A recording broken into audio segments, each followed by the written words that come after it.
10th lesson Kayakalp చికిత్స. అస్సాం దక్షిణ పర్వత పంక్తులలో పరశురామగుండం ఒక పవిత్ర స్థలం. పర్వతాగ్రాన ఉన్న స్వచ్ఛమైన జలాశయం ఆ ప్రాంతపు సౌందర్యాన్ని రెట్టింపు చేస్తోంది. నిశ్చల ఆధ్యాత్మిక చింతనాపరులకు ఆ ప్రదేశం అన్ని విధాల అనుకూలమైంది.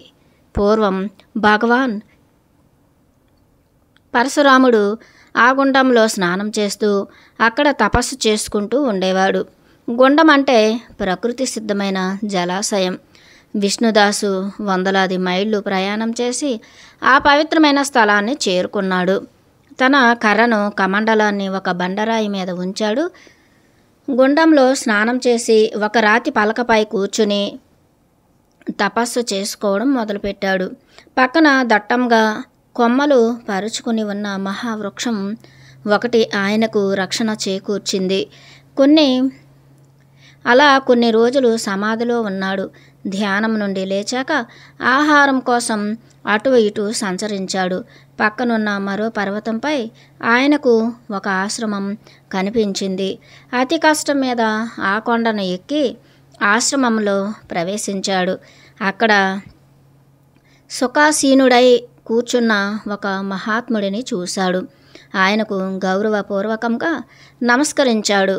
గంభీరమైన ఆకృతి గల విష్ణుదాసుని చూసి ఆ మహాత్ముడు ఆశ్చర్యపోయాడు. చటుక్కున లేచి నిలబడ్డాడు.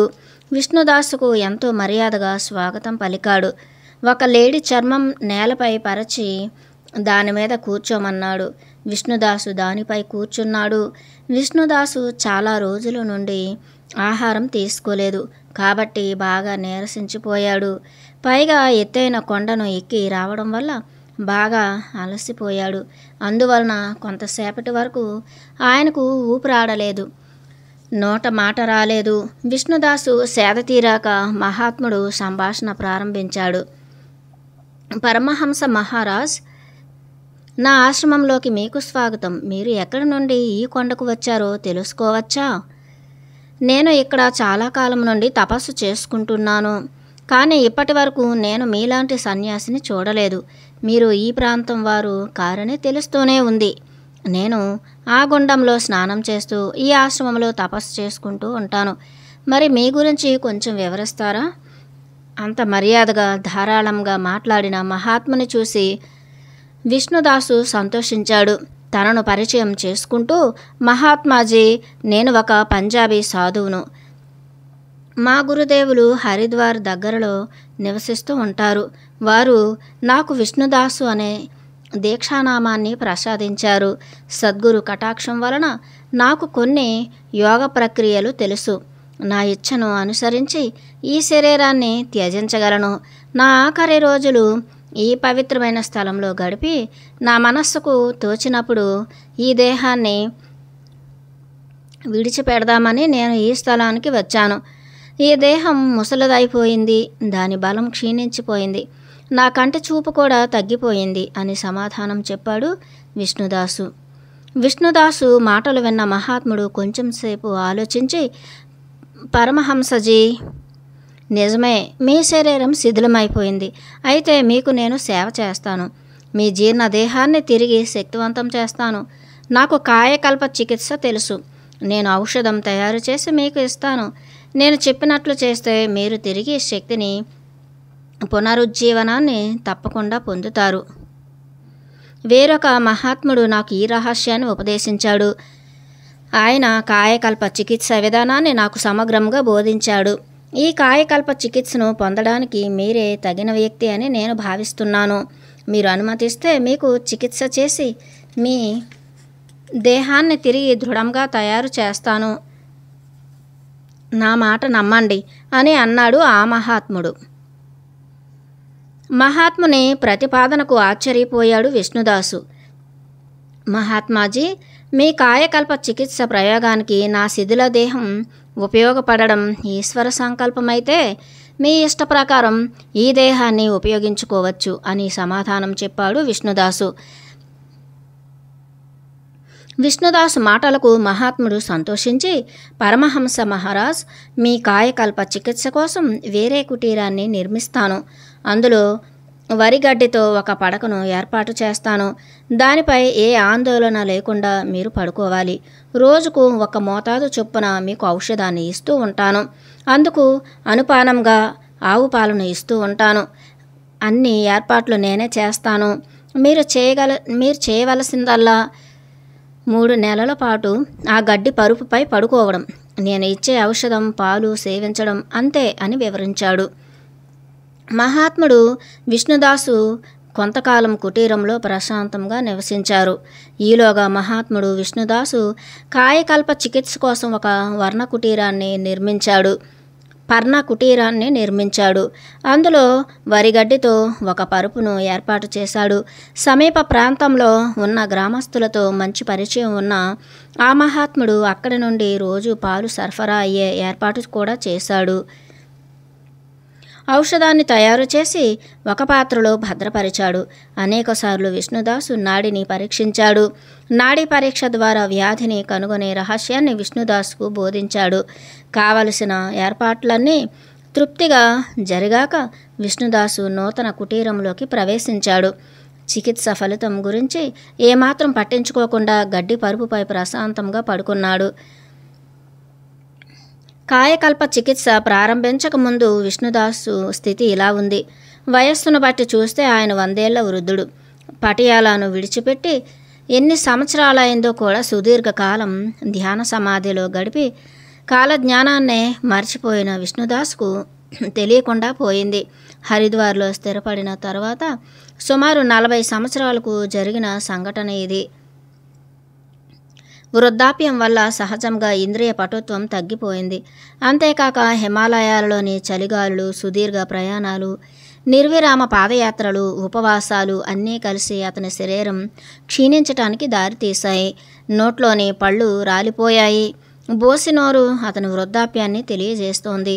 చివుడు వచ్చింది. దృష్టి సన్నగిల్లింది. కొన్ని సంవత్సరాలుగా ఆకాశంలోని నక్షత్రాలు సరిగా కనిపించడం లేదు. అతని పొడవైన శరీరం నడుము వరకు వంగి గూని కూడా వచ్చింది. చేయూతకు కర్ర ఉన్న ఒక్కొక్కప్పుడు నరాల బలహీనత వల్ల కాళ్ళు చేతులు వణుకుతూ ఉండేవి. అలాంటి దేహస్థితిలో ఆయన పరశురామగుండం చేరుకోవడం ఆశ్చర్యకరమైన విషయమే. అయితే ఆయనకు ఉన్న ఆత్మబలం, అసాధారణ మనోనిశ్చయం, సహనశక్తికి అది ఒక బలమైన నిదర్శనం. కాయకల్ప చికిత్సకు కావలసిన ఏర్పాట్లు సంతృప్తికరంగా పూర్తి చేశాడు పరశురామగుండ మహాత్ముడు. ఒక పరమహంసకు కాయకల్ప చికిత్స చేసే అదృష్టం తనకు కలిగిందని సంతోషించాడు. విష్ణుదాసును ఇప్పుడు పరమహంస మహారాజ్ అని సంబోధించేవాడు. చికిత్స ప్రారంభించే రోజు ఉదయం విష్ణుదాసుతో, పరమహంస మహారాజ్, ఈ రోజు నుండి మీకు ఔషధాన్ని ఇవ్వడం ప్రారంభిస్తాను. మీ అభివృద్ధిని గమనిస్తూ ఏ రోజు వివరాలు ఆ రోజు హిందీలో ఒక పుస్తకంలో వ్రాస్తూ ఉంటాను. చికిత్స పూర్తయ్యాక దాన్ని మీరు చదవవచ్చు. చికిత్స ఆరంభించడానికి అనుమతిస్తారా అని అన్నాడు. అప్పుడు మీ ఇష్టం అని జవాబు ఇచ్చాడు విష్ణుదాసు. మహాత్ముడు ఇచ్చిన ఔషధపు మొదటి మోతాదును వైద్యో నారాయణో హరిహి అంటూ సేవించాడు. వెంటనే మహాత్ముడు ఇచ్చిన పాలు త్రాగాడు. నిశ్చింతగా గడ్డి పరుపు మీద పడుకున్నాడు. మహాత్ముడు తన కుటీరంలో కూర్చుని ఇచ్చిన ఔషధపు మోతాదు, విష్ణుదాసు నాడీ స్థితి మొదలైన వివరాలను ఒక పుస్తకంలో వ్రాసాడు. చికిత్స పరిణామాన్ని గురించి పట్టించుకోకుండా గడ్డి పరుపుపై ఎలాంటి చింత లేకుండా హాయిగా విశ్రమించాడు విష్ణుదాసు. ఇలా 5 రోజుల పాటు చికిత్స కొనసాగింది. మొదటి 5 రోజులు విష్ణుదాసు బాగా తెలివిగానే ఉన్నాడు. కానీ మహాత్ముని ఆదేశం ప్రకారం ఆయన పడక నుండి లేవడం కానీ బయటకు వెళ్ళడం కానీ చేయలేదు. ఒక మందపాటి మల విసర్జన పాత్రను తయారు చేసి విష్ణుదాసు కుటీరంలో ఉంచాడు మహాత్ముడు. విష్ణుదాసు తన లఘు గురు శంకలను అందులోనే తీర్చుకోవాలి. మహాత్ముడే వాటిని బయట పారబోసి పాత్రను శుభ్రపరిచి కుటీరంలో ఉంచేవాడు. 6వ రోజు ఉదయం మహాత్ముడు ఔషధం, పాలతో విష్ణుదాసు కుటీరంలో ప్రవేశించి ఆయన నాడి మిగిలిన పరిస్థితిని పరీక్షించాడు. విష్ణుదాసు కొద్దిగా మత్తుగా ఉండటం గమనించాడు. విష్ణుదాసు కూడా తనకి కొంచెం మత్తుగా ఉంటోందని చెప్పాడు.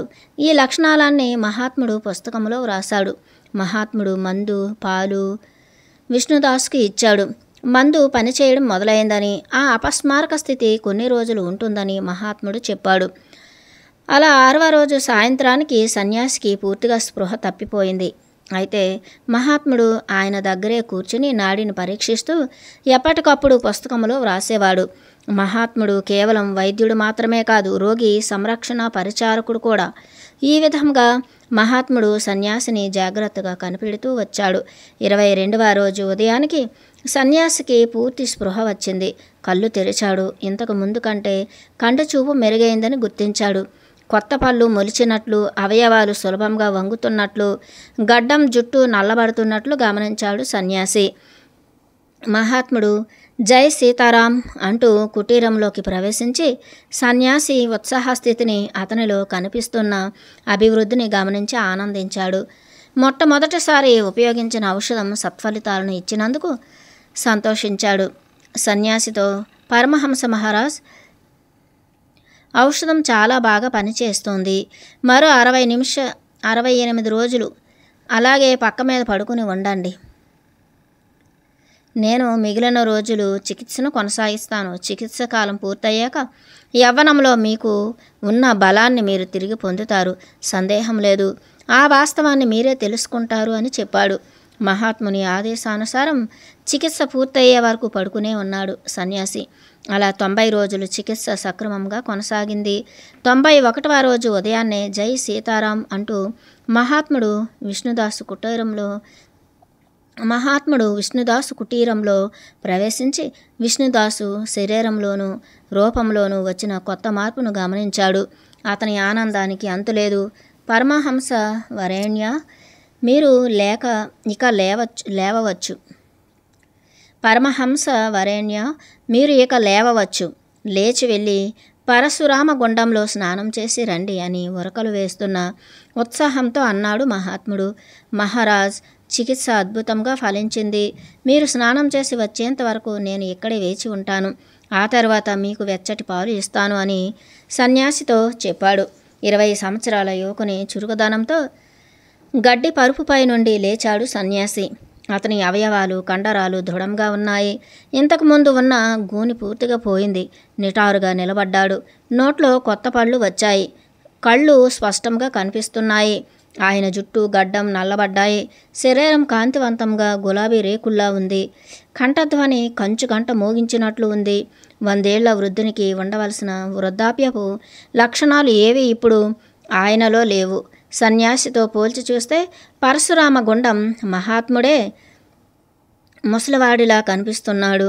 ఆ పాద మస్తకం తనను తాను తడుముకుని తనలో వచ్చిన మార్పును గమనించి తబ్బిబ్బైపోయాడు. జై సీతారాం అని ఉచ్చరిస్తూ తాను నివసిస్తున్న కొండ దిగి ప్రక్కన ఉన్న పర్వతంపై గల పరశురామ గుండంలో స్నానం చేసి వచ్చాడు. మహాత్ముడు ఇచ్చిన పాలు తాగాడు. మహాత్ముడు సన్యాసితో, పరమహంస మహారాజ్, మీకు సేవ చేసే మహాద్భాగ్యాన్ని పరమాత్ముడు నాకు కలిగించాడు. మళ్ళీ యవ్వనాన్ని పొందే మహాద్భుత కాయకల్ప చికిత్సను అర్హుడైన యోగి పొంగవునికి చేసి విజయం సాధించినందుకు నేను ఎంతో సంతోషిస్తున్నాను అని అన్నాడు. అప్పుడు సన్యాసి, మహాత్మా, ఇదంతా మీరు నాపై చూపించిన కృప, భగవంతుని కరుణ అని సమాధానం చెప్పాడు. ఆ విధంగా ఇద్దరూ పరస్పర గౌరవాన్ని వ్యక్తం చేసుకున్నారు. కొన్ని వారాలు ఎవరి ఆశ్రమంలో వారు తపస్సు చేసుకుంటూ నివసించారు. రోజు రోజుకు సన్యాసి బలం పెరుగుతూ వచ్చింది. మహాత్ముడు తాను పుస్తకంలో వ్రాసిన వివరాలు సన్యాసికి చదివి వినిపించడమే కాకుండా కాయకల్ప చికిత్స విధానమంతా సమగ్రంగా బోధించాడు. చికిత్సకు కావలసిన మూలికలు, వాటితో ఔషధం తయారు చేసే విధానాన్ని పూర్తిగా తెలియజేశాడు. ఇలా ఆ విద్య అనుకోకుండా మహాత్ముని నుండి సన్యాసికి సంప్రాప్తించింది. అంతేకాదు, మానవ రుగ్మతలను నివారించే ఔషధ మూలికాది యోగాలన్నీ పూర్తిగా సన్యాసికి బోధించాడు మహాత్ముడు. ఆ విధంగా ఆయుర్వేద విద్య అంతా మహాత్ముని దగ్గర నేర్చుకున్నాడు విష్ణుదాసు. మహాత్ముని సన్నిధిలో సన్యాసి కాలం సంతోషంగా సాగుతోంది. ఒకరోజు సన్యాసి, మహాత్మా, నా శిథిల దేహాన్ని యోగ ప్రక్రియ ద్వారా వదిలివేయడానికే నేను ఇక్కడికి వచ్చాను. కానీ నా అదృష్టం ఫలించి మీ దర్శన భాగ్యం లభించి మీ అమృత హస్తాల ద్వారా తిరిగి తపస్సు చేసుకోవడానికి వీలుగా నాకు పునరుజ్జీవనం కలిగింది. నా దేహానికి మంచి బలం వచ్చింది. నా శేష జీవితాన్ని తపస్సు చేసుకోవడానికి వినియోగించుకోవాలనేది నా కోరిక. కాబట్టి దయ ఉంచి నాకు సెలవు ఇప్పించండి అని మహాత్ముని అర్థించాడు. అప్పుడు మహాత్ముడు పరమహంస మహారాజ్, మీరు తిరిగి తపస్సు చేసుకోవడానికి వీలుగా కాయకల్ప చికిత్స మీకు శరీర దారుఢ్యాన్ని ప్రసాదించినందుకు నేను ఆనందిస్తున్నాను. మీరు ఎక్కడికైనా వెళ్ళవచ్చు, కానీ వెళ్ళే ముందు మీరు నాకు ఇవ్వవలసిన గురుదక్షిణ ఇచ్చి మరీ వెళ్ళండి అని అన్నారు.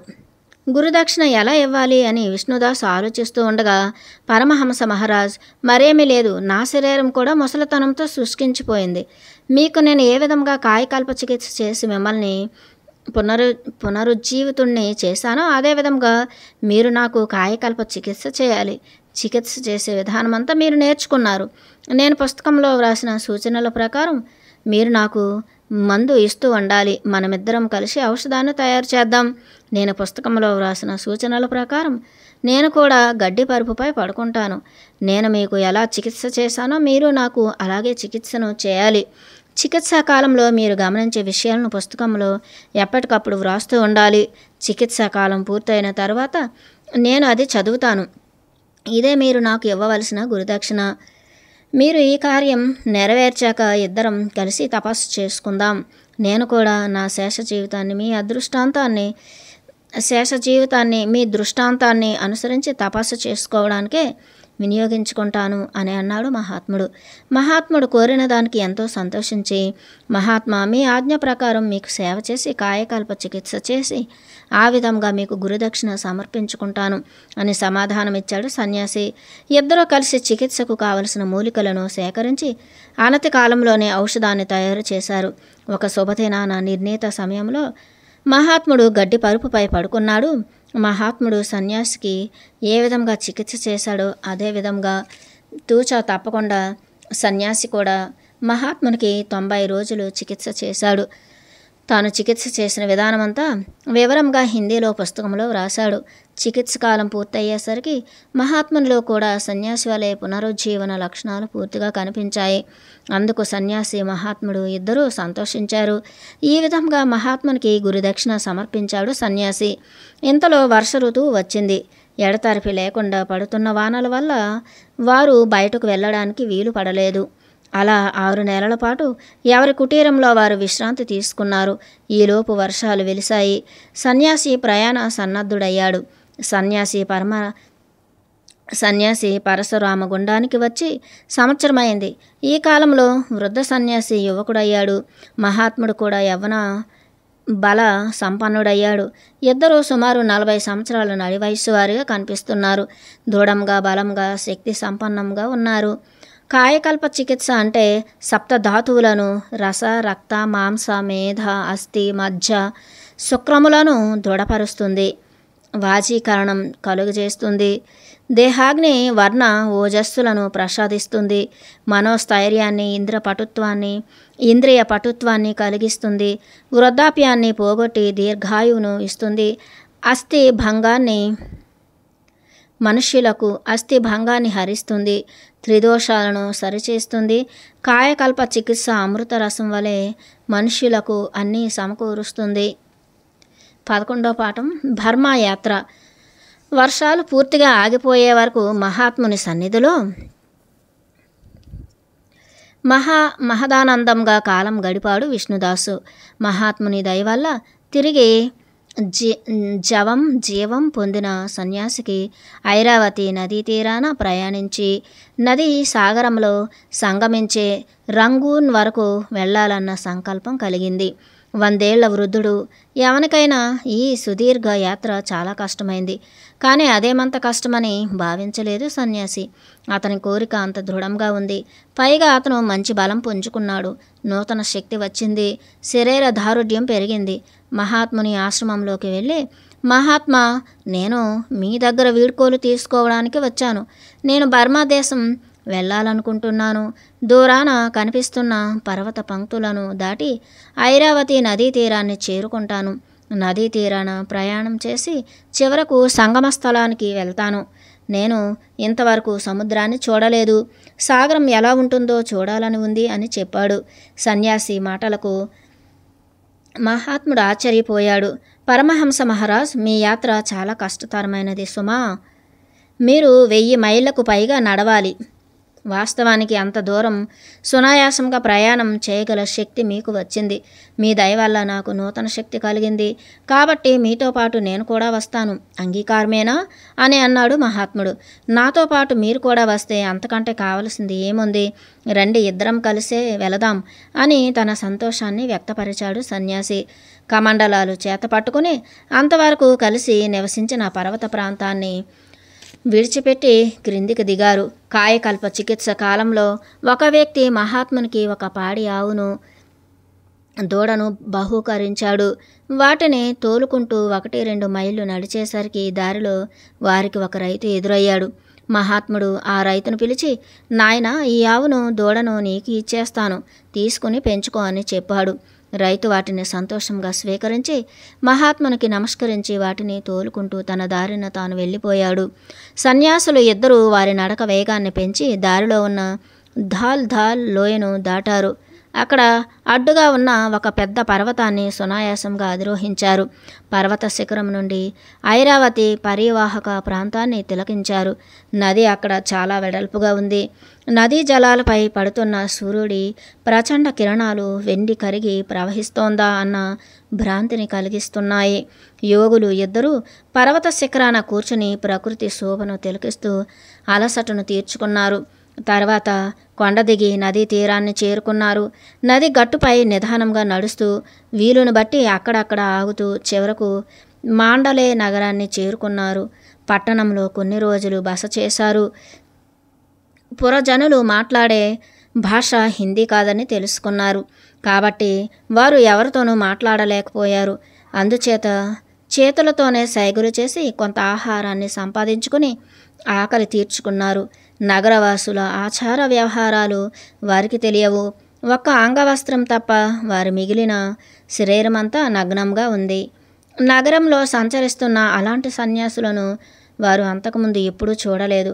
శిరస్సున జటాజోటాలు, గుండెల వరకు వేలాడుతున్న గడ్డాలు కలిగిన ఆ సన్యాసులిద్దరిని చూసి ప్రజలు ప్రక్కకు తప్పుకుంటూ అసహ్యించుకోవడం మొదలుపెట్టారు. వారిరువురు గౌరవింపదగిన హిందూ సన్యాసులు అన్న వాస్తవాన్ని గుర్తించలేదు. మాండలే నగరవాసులు. పైగా వారిని చూసి చేదరించుకున్నారు బౌద్ధులైన నగర ప్రజలు. అంతవరకు తన ఏకాంత ప్రశాంత ఆశ్రమాన్ని వదిలి బయటకు రాని మహాత్ముడు అది గమనించి, పరమహంస మహారాజ్, ఈ బౌద్ధులకు అతిథి సత్కారం తెలిసినట్లు లేదు. వాళ్ళు మనల్ని పరాయి మనుషులుగా ఎంచి అనాదరణగా అగౌరవంగా చూస్తున్నారు. తిరిగి మన దేశానికి మనం వెళ్ళిపోదాం రండి. బర్మా దేశం నాకు నచ్చలేదు. చూడడానికి యోగ్యమైనది ఏది ఇక్కడ నాకు కనిపించలేదు. నేను నా మనస్సు మార్చుకున్నాను. నేను వెనక్కి వెళ్ళిపోవడానికే నిశ్చయించుకున్నాను అని అన్నాడు. అప్పుడు విష్ణుదాసు, మహాత్మా, మీరు చెప్పింది నిజమే. దయచేసి మీరు మీ స్వస్థలానికి వెళ్ళిపోండి. నేను మాత్రం దక్షిణ దిక్కుగా ప్రయాణించి రంగూన్ చేరుకుంటాను. నేను సముద్రాన్ని చూడలేదని ఇదివరకే మీకు తెలియజేశాను. నాకు సముద్రాన్ని చూడాలని ఉత్సాహంగా ఉంది. తిరిగి వచ్చి మీ దర్శనం చేసుకుంటాను అని మహాత్ముడిని సమాధానపరిచాడు. సన్యాసితో తనకు కలిగిన సాంగత్యానికి సంతోషించిన మహాత్ముడు అతనికి వీడ్కోలు చెప్పి తిరిగి వెళ్ళిపోయి పరశురామగుండంలోని తన ఆశ్రమాన్ని చేరుకున్నాడు. అయితే సన్యాసులిద్దరూ తిరిగి కలుసుకోవడం జరగలేదు. విష్ణుదాసుది కవి హృదయం. సాగరాన్ని దర్శించుకోవాలని ఆయన ఆకాంక్ష. నీలి రంగులో గంభీరంగా ఎగిసిపడుతున్న ఆ సాగర తరంగాలను వీక్షిస్తూ ఉత్సాహంతో ఉరకలు వేస్తూ తనివి తీరా సముద్రంలో స్నానం చేయాలని ఆయన సంకల్పం. అందుచేత మాండలే నగర ప్రజల మర్యాద అమర్యాదలు, వారి ప్రవర్తన ద్వంద్వాతీతుడైన విష్ణుదాస్ను నిరుత్సాహపరచలేదు. నదీ తీరం వెంట నడుస్తూ వెళ్తుంటే ఎప్పటికైనా రంగూన్ చేరి సాగర తీరాన్ని చేరుకోగలనని ఆయన నమ్మకం. అంతకంటే దారి చూపే వేరే మార్గం లేదని ఆలోచించి నగరాన్ని విడిచిపెట్టి నది ఒడ్డున ప్రయాసపడకుండా ప్రశాంతంగా నడవడం ప్రారంభించాడు. అనుక్షణం నవ్యత్వం ప్రదర్శిస్తున్న ప్రకృతి శోభకు పరవశుడవుతూ ఆనందంగా నిదానంగా ఐరావతి నది పశ్చిమ తీరాన విరామం లేకుండా 2 రోజులు నడిచాడు. దారిలో ఆయనకు ఒక్క మనిషి కూడా కనిపించలేదు. అలా నడవగా నడవగా కొంత దూరంలో ఆయనకు ఒక ఏకాంత నివాస స్థలం కనిపించింది. అడ్డంగా నడిచి అక్కడికి చేరుకున్నాడు. అది ఒక బౌద్ధ సన్యాసి ఆశ్రమం. బర్మా భాషలో బౌద్ధ సన్యాసిని పుంగి అని అంటారు. ఆశ్రమాన్ని పుంగి చౌ అని అంటారు. సన్యాసి తన ఆశ్రమంలోకి రావడాన్ని గమనించాడు పుంగి. ఛాతీ వరకు పెరిగిన పెద్ద గడ్డం, తలపై జటాజూటం, చేతిలో కమండలం, ముఖాన చిరునవ్వుతో చిన్న మొలపట్టి ధరించి తన వైపే వస్తున్న నిలువెత్తు సన్యాసిని చూసి ఆశ్చర్యచకితుడయ్యాడు బౌద్ధ సన్యాసి. బర్మా పుంగికి కాస్త ఆలోచన ఉంటే బుద్ధ భగవానుడు ఆ రూపంలో తన వాకిట సాక్షాత్కరించాడని భావించి ఉండేవాడు. కానీ పుంగికి అలాంటి ఆలోచన రాలేదు. బుద్ధ భగవానుడు పొడవుగా నున్నటి గుండుతో కాషాయ వస్త్రాలు ధరించి ఉంటాడని పుంగి భావన.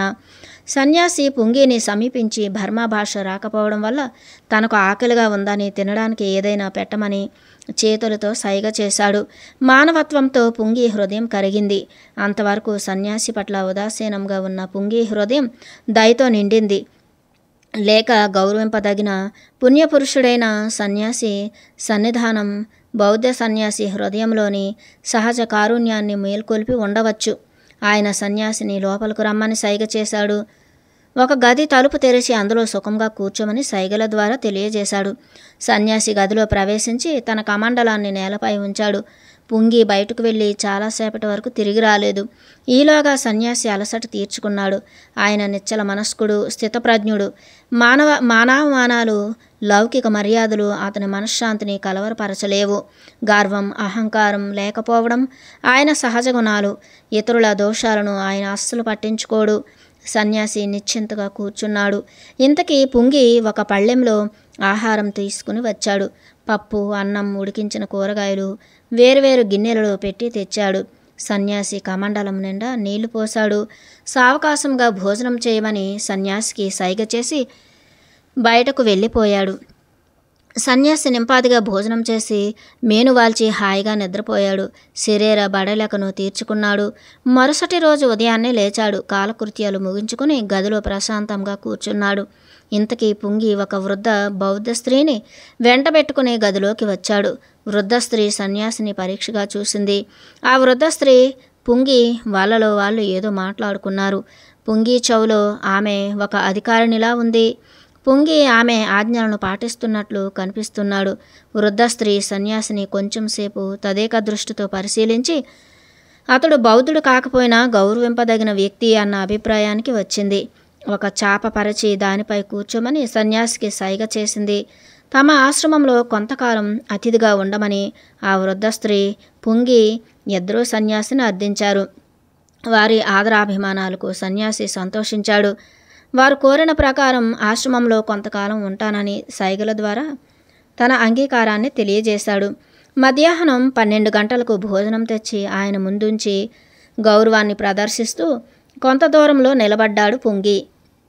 సన్యాసి మౌనంగా భోజనం చేస్తూ ఉండగా వృద్ధ స్త్రీ, పుంగి అతిథి పట్ల భక్తి ప్రపత్తులు చూపుతూ వచ్చారు. సన్యాసి పట్ల తాను అంతకుముందు చూపిన ఉదాసీనతను పూర్తిగా మార్చుకున్నాడు పుంగి. సన్యాసి భోజనం పూర్తయ్యాక పుంగి బయటకు వెళ్ళి కొందరు బౌద్ధ సన్యాసులను వెంటబెట్టుకుని వచ్చి వారి చేత యోగి పుంగవుని దర్శనం చేయించాడు. జడలు కట్టిన పొడవాటి శిరోజాలు, ఛాతిని తాకుతున్న గడ్డం, ఉల్లంతా నగ్నంగా ఉండి నడుముకు మొలపట్టిని ధరించి పద్మాసనం వేసుకుని ప్రసన్న వదనంతో సుఖాసీనుడై కూర్చున్న గంభీరాకృతి గల విశిష్టమైన యోగిని చూసి నివ్వెరపోయారు బౌద్ధ సన్యాసులు. అలాంటి హిందూ సన్యాసిని వారు ఇదివరకు చూడలేదు. భక్తి ప్రపత్తులతో అతని చుట్టూ కూర్చున్నారు. సన్యాసి 40 ఏళ్ల నడి వయస్సు వాడై ఉండవచ్చని వారి ఊహ. 15 నెలల క్రిందట సన్యాసిది శిథిలమైపోయిన శరీరమని వారికి తెలియదు. అప్పుడప్పుడు ఒక బౌద్ధ సన్యాసి యోగిని ఏదో ప్రశ్నించేవాడు. తనకు బర్మా భాష తెలియకపోయినా వారి ప్రశ్నలు అర్థమవుతున్నాయని చెప్పి వాటికి సమాధానం హిందీలో చెప్పేవాడు సన్యాసి. కూర్చున్న చోటే రోజుల తరబడి ఆసనబద్ధుడైన యోగి పొంగవుని చూసి ఆశ్చర్యచకితులయ్యారు బౌద్ధ సన్యాసులు. వారి అతిథి మహాసిద్ధుడని, మహాత్ముడని సమాధానపడ్డారు. 4వ రోజు నుండి పుంగి, వృద్ధ స్త్రీ యోగికి రకరకాల రుచికరమైన ఆహారాన్ని సమకూర్చడం ప్రారంభించారు. చాలా ఉత్సాహంతో అతనికి సేవలు చేస్తూ వచ్చారు. వృద్ధ స్త్రీ పట్ల సన్యాసి ఎంతో మర్యాదగాను గౌరవంగాను ప్రవర్తించేవాడు. రోజులు గడుస్తున్న కొద్దీ ఆమె యోగితో చనువుగా ఉండేది. ఆమె ఆయనకు బర్మా భాష నేర్పడం మొదలుపెట్టింది. గదిలో ఉన్న వివిధ వస్తువులను చూపిస్తూ వాటి పేర్లు బర్మా భాషలో చెప్పేది. యోగి నవ్వుతూ తిరిగి వాటి పేర్లు చెప్పి వాటిని హిందీ భాషలో ఏమంటారో చెప్పేవాడు. వాటిని తిరిగి వారి యాసతో హిందీలో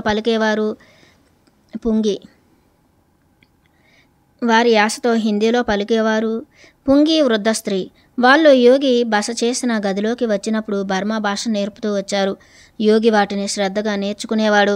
ఇలా అతి తక్కువ కాలంలో అనేక పదాలు నేర్చుకున్నాడు. కొద్ది కాలంలోనే వందలాది పదాలు నేర్చుకుని వాళ్ళతో కొద్దిగా బర్మా భాషలో మాట్లాడుతూ ఉంటే అతని అద్భుత ధారణ శక్తికి అనతి కాలంలోనే అతనికి అలవడిన భాషా జ్ఞానానికి ఆశ్చర్యపోయారు ఆశ్రమవాసులు. యోగి వయస్సు తెలుసుకోవాలన్న కుతూహలంతో, మహాత్మా మీ వయస్సు ఎంత అని అడిగింది వృద్ధ స్త్రీ. ఆమె వయస్సు ఎంత అని అడిగాడు యోగి. 70 సంవత్సరాలు అని జవాబిచ్చింది వృద్ధ స్త్రీ. పుంగిని, కుమారా నీ వయస్సు ఎంత అని అడిగాడు. 30 సంవత్సరాలు అన్నాడు పుంగి. మీ ఇద్దరి వయస్సులు కలిపితే ఎంతో, నా వయస్సు అంతా అని సన్యాసి చెప్పేసరికి చుట్టూ కూర్చున్న బౌద్ధ సన్యాసులు సంభ్రమాశ్చర్యాలకు లోనయ్యారు. తమ అతిథి శతాధిక వృద్ధుడని మరీ సంబరపడింది వృద్ధ స్త్రీ. పుంగి వద్ద కానీ వృద్ధ స్త్రీ వద్ద కానీ రోజురోజుకు సరికొత్త బర్మా పదాలను నేర్చుకునేవాడు యోగి. ఆయన వెళ్తాను అంటూ ఉంటే మరికొంతకాలం వారి మధ్య ఉండమని బలవంతం చేసేవారు పుంగి వృద్ధ స్త్రీ.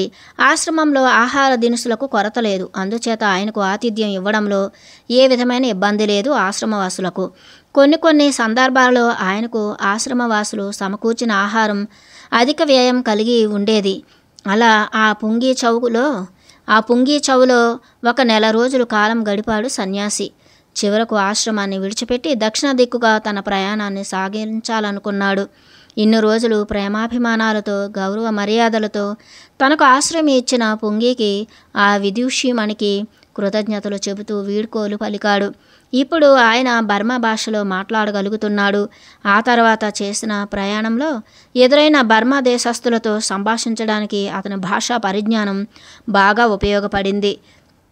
పుంగి చౌను విడిచి ఐరావతి నది పశ్చిమ తీరాన్ని చేరుకున్నాడు. నదీ తీరం వెంబడి నడకను కొనసాగించాడు. నదీ ప్రవాహాన్ని అనుసరించి నడుచుకుంటూ వెళ్తే ఎన్ని రోజులకైనా తన గమ్యస్థానమైన సాగర సంగమాన్ని తప్పకుండా చేరగలనని ఆయన మనోనిశ్చయం. ఎన్ని రోజులకైనా తన గమ్యస్థానమైన సాగర సంగమాన్ని తప్పకుండా చేరగలనని ఆయన మనోనిశ్చయం.